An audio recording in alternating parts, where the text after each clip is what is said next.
కడప జిల్లా బద్వేల్ పట్టణంలోని స్థానిక తెలుగం కాలనీలో నూతనంగా నిర్మించిన శ్రీరామచంద్ర ఆలయంలో నూతన విగ్రహాల ఏర్పాటు సందర్భంగా ఎంపీ వైఎస్ అవినాష్ రెడ్డి పాల్గొన్నారు. ఆలయ కమిటీ సభ్యులు ఆయనకు గౌరవ స్వాగతం పలికారు. ఈ కార్యక్రమంలో MLA doctor Dasari Sudha, MLC DC Govindareddy, chairman Vakamala Rajagopal Reddy, vice చైర్మన్లు సాయి కృష్ణ, గోపాలస్వామి, ఆదిత్యారెడ్డి, సుందరరామరెడ్డి, పెద్దపోల్ రెడ్డి, చిన్నపోల్ రెడ్డి, ఎద్దారెడ్డి తదితర వైసీపీ నాయకులు, కార్యకర్తలు పెద్ద ఎత్తున పాల్గొన్నారు.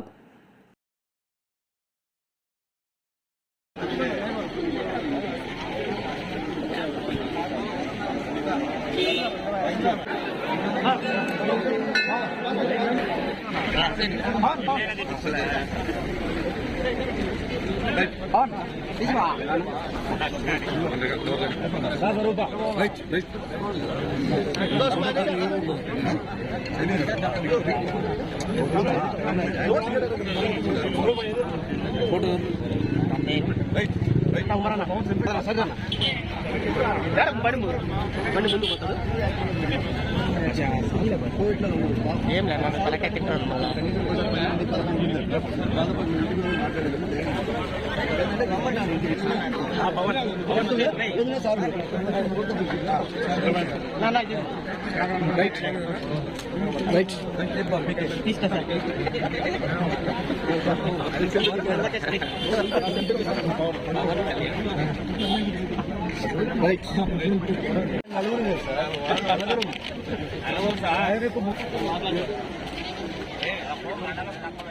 ఓకే.